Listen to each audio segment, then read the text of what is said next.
This is the Sony FX2, a full-frame hybrid mirrorless camera in Sony's cinema line.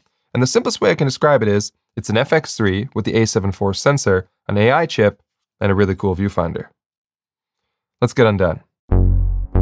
Gerald Undone. He's crazy. What's happening, everybody? I'm Gerald Undone, and I died in a bizarre gardening accident. For disclosure, Sony lent me this camera to make this review. By the time you're watching this, I've already sent it back. They didn't pay me to make this video, and they don't get to see it before it goes live. This video does have an actual sponsor though, and that's Storyblocks. So let me broaden what I said in the intro a bit. It's not exactly the same as the FX3 body, and we'll get into the physical differences in a minute, but it does have the A7 IV's 33 megapixel BSI sensor. But on the photography side, it inherits more from the later cameras like the A7R5 or the Alpha 1 II, because it has the AI chip for better autofocus and human pose estimation. It has the auto framing, the framing stabilizer, and the AI tracker. Sony claims it'll have 30% better recognition and autofocus than the FX3 or FX30, and the AF system reminds me a lot of my Alpha 1 II. It has all the new subject detection types and can switch between them automatically. And as usual with Sony, from an interface and feature perspective, it has all the latest and greatest stuff we've seen in the other cameras, but because it's an FX camera, it also has shutter angle and DCI 4K with true 24p recording, which is something my A7 IV is lacking.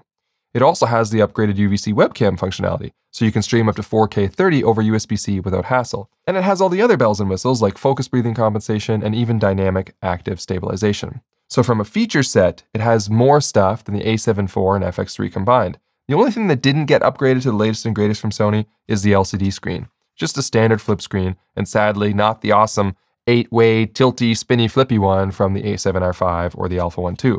But it does have this surprisingly slick EVF. And I say surprisingly because when I saw the first images of this camera, it was giving me Talk Boy from Home Alone vibes, which aesthetically I loved, but I was functionally skeptical. Anyway, after using it for a couple weeks, I've come to really love this thing. It's 3.68 million dots, but it has my ideal magnification of 0.7 times, and the tilt range is fantastic. It can swing 90 degrees from completely vertical to straight back, has a reversible eye cup, and gets an extra function button on the side. And it's actually become my preferred choice for taking photos too. For context, I should mention that I use the A7 IV a lot. I have 3 of them, I shoot all my YouTube videos with them, and when I'm not using the Alpha 1 Mark II, I'm using the A7 IV as my photo camera as well. So I of course wanted to see if this FX2 would still work well as a photo camera. And yes, it really does. It has a dedicated movie still selector over this new menu button design, so the mode button is gone, and the menu button is easier to reach now without changing grip as much. And not only does it have a mechanical shutter with the same specs as the A7 IV, but all the buttons can be mapped to perform exactly how you'd expect for a photo camera. Muscle memory gets thrown off a little because things are shifted over a tad, so it took my thumb a couple hours to get used to where to go, but everything is there and it works well. And my experience with this camera overall was actually better than on my A7 IV because of all the new firmware stuff and this new viewfinder. I found I was really enjoying being able to use it further away from my face and at a slight angle, something I can't do with my A7 IV. My Alpha 1 II is definitely a better photo camera overall, but this one is more fun to use. But I believe Sony's intention behind this camera is more than just a gray A7 IV. I think they wanted the photo mode to serve a dual purpose as a scouting camera for movie productions too. This is the first camera to carry over the log shooting mode when in stills, and my briefing spent a lot of time on the S-Log photo functionality. It boils down to this. You can shoot stills in S-Log for scouting purposes, or to create photos that would be easy to match the color grade for, so you could be location scouting and shooting stills using the same profile and color science as the Sony Venice, for example, for when you showed up later to actually shoot the thing. And I suppose you could even get a head start on developing the look in post, or to make LUTs to bring with you on the day to use on the primary camera. Now, I don't work on film sets, so I don't know if this actually sounds useful to any directors or DPs out there, but it exists if you need it. However, there is a limitation. This camera can't use the user LUT library when in stills mode. So if you're hoping to use it as some kind of signature look stills camera, where you're baking your JPEGs in with your custom LUT as you shoot for posting vibes to social, that's not a thing here. The stills are always ungraded S-Log when in that mode. However, in video, you can use custom user LUTs, and they've also added this new shot mark system that can automatically extract stills from your shot marks and save them to your SD card when you finish recording. And you can map that function to your shutter button, which is kind of sweet. So you press the record button to start rolling, and then anytime you press the shutter button while you're recording, a 4K frame grab is saved as a JPEG on your card. And if you use the PP LUT modes, you could bake in your custom look into those grabs if you wanted. I think this is a cool feature and a clever use of the hybrid design of this camera. And as far as other physical changes on the body, the grip is a bit deeper and more comfortable, but somehow they managed to make the body 40 grams lighter than the FX3, even with this grip, so that's a win-win. There's also this new fan design that's more aggressive than the previous cameras, and it's the first time in a Sony brief that I've seen them use the words unlimited recording. Now, I don't live in a climate hot enough to validate this, but I can tell you that no matter what I did, I couldn't get this camera to overheat. I even had it live streaming 4K 30 while recording internally and charging at the same time, which normally melts my alpha cameras, but this one didn't even feel warm.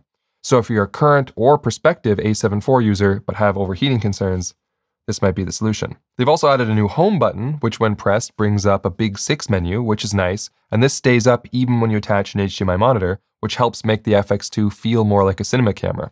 I do wish you could map this as a function button when in photo mode though. Currently it's just disabled in stills mode, and that feels like a missed opportunity.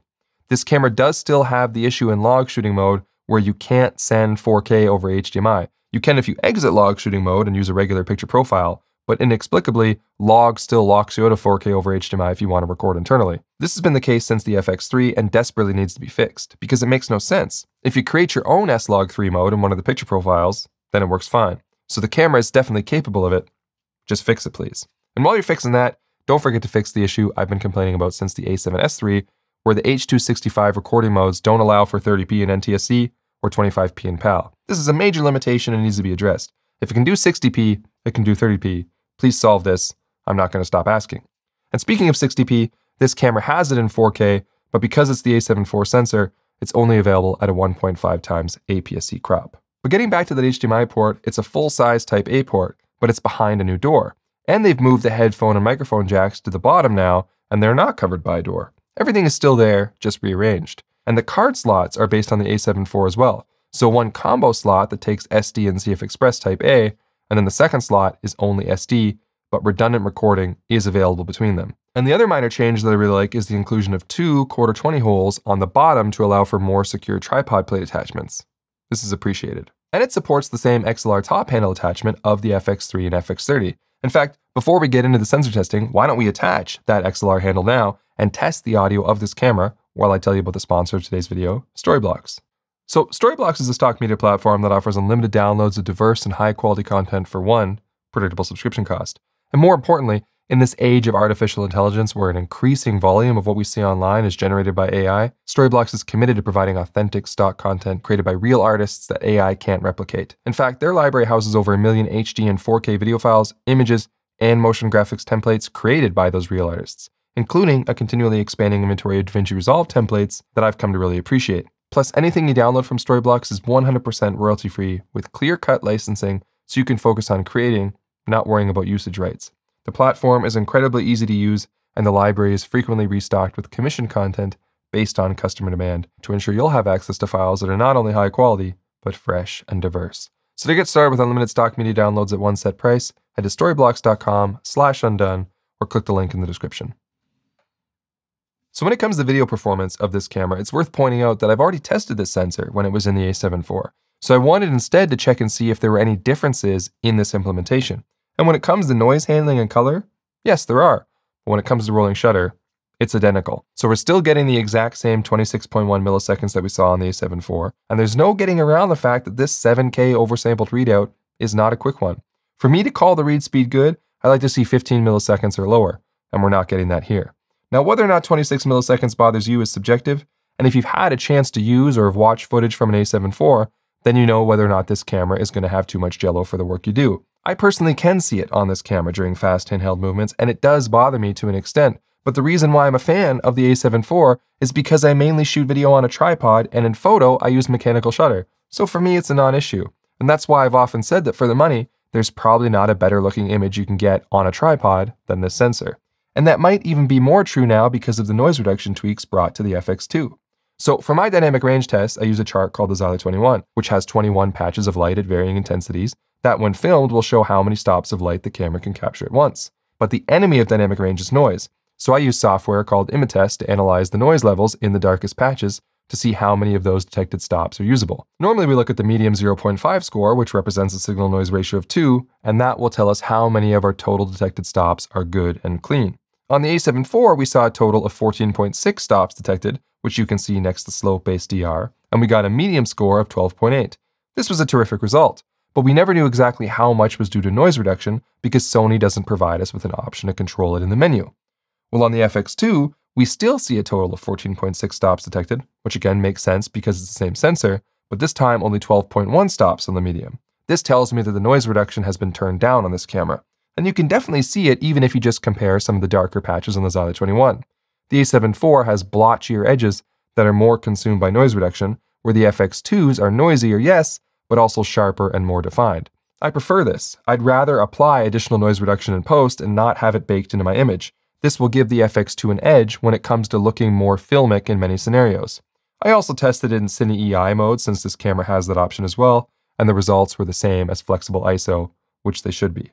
Oh, and speaking of that ISO range, there is another difference in how this sensor is tuned for the FX2. They've changed the second native ISO from 3200 on the A7 IV up to ISO 4000 now on the FX2. There's no perfect choice here, but I think placing it slightly higher than 3200 is probably better for many low light situations. And when moving through that ISO range, we can see that this sensor is extremely clean all the way up to ISO 25600. You can even get a usable image out of ISO 51200, but if you compare this to the A7 IV, you can really see the difference in the noise reduction between the two cameras. But thankfully, this difference in noise handling doesn't seem to affect detail where it matters. There aren't any real differences in sharpness in well-exposed areas, and the FX2 maintains the A7 IV's reputation for presenting an incredibly detailed image. Also, color shifts between the ISOs are impeccably well handled in this camera. Some of the best I've ever seen. I honestly can't see any color shift at all when switching from ISO 800 to 51200, which is excellent. But there is a difference in color intention between these two cameras. If I apply the same Sony-provided S-Log3 LUT to both cameras, we can see that the FX2 shifts the reds and blues more to magenta, and also has more saturation in the magenta than the A7 IV, while desaturating the cyan a bit. These saturation changes are something I observed recently on the Alpha 1 II as well, and perhaps indicate the direction Sony wants to go with their color science. However, an issue I have with manufacturers' LUTs in general, and not just Sony's, is that they just aren't that color accurate, and as you can see here, they don't account for the subtle differences in the camera generations. Color space transforms in DaVinci Resolve are better, but still not ideal when it comes to color accuracy and camera matching. So I've started making my own color accurate LUTs. Currently, I already have some for Nikon, Sony, and Panasonic, but with the launch of this camera, I'm going to add the FX2, A7 IV, and Alpha 1 II specific LUTs, as well as a general S-Log3 LUT for cameras I haven't specifically tweaked. They'll all be included in a single package, and I'll add more as I make them. And regardless of which one you apply, they'll all be significantly more color accurate than the manufacturer's LUTs. Each LUT will also come in two variants, a low contrast version that will match the intensity of the manufacturer's LUT, and the in-camera view assist tools, allowing you to dial in the contrast you want in post, but now with nearly perfect color. And then I'll also include one that has a stronger curve applied for people who just want a one-and-done LUT for quick turnaround work or previewing. And the best part is these LUTs will give you one-step camera matching between brands. Here, look at the Sony FX2 with my LUT applied, next to the Lumix S1 II with my LUT applied. Very similar image with only one step. So check out my LUTs using the link in the description, and I'll even include 33-point monitoring LUTs if you want to load them into your camera or monitor. Thanks for listening. All right, let's wrap up. So because I've already used, reviewed, and praised the A7 IV extensively, it would be weird for me to do anything other than recommend the FX2. This new camera features minor upgrades to the A7 IV in almost every way, and the addition of the active cooling could be a huge deal for some. However, some of the shortcomings of the A7 IV are still present here, mainly the hardware-limited ones, like the crop 4K 60 and slower read speeds. So like most things, I think it comes down to price. The Sony A7 IV launched at $2,500 US. This new camera to me feels like a $200 to $300 upgrade over that one. But I wasn't provided final pricing, and Sony have been having challenges in that regard due to tariffs. But I was given a range of $2,700 to $3,000 US. And I think if they can stay on the lower end of that range, they have a great product at a fair price. But I'm also told there'll be a top handle combo option as well. That'll be a few $100s more, which is fine. I guess it's just hard to get too excited about a camera that I sort of already own, but I can say that if I had the choice between this camera and an A7 IV today, I would choose this one without hesitation. The inclusion of shutter angle, the improved autofocus, reduced noise reduction, UVC streaming, and the active cooling system are things I've always wanted on my A7 IV. And honestly, I can't stress enough how much I like this new viewfinder. The camera landscape has changed quite a bit since the A7 IV came out nearly 4 years ago. I once called it the best hybrid camera for the money. And while it's still in contention, I'm not as convinced it holds that title anymore. But I do think the useful upgrades this FX2 brings to this aging sensor certainly allow it to stay relevant and worthy of consideration. All right, I'm done.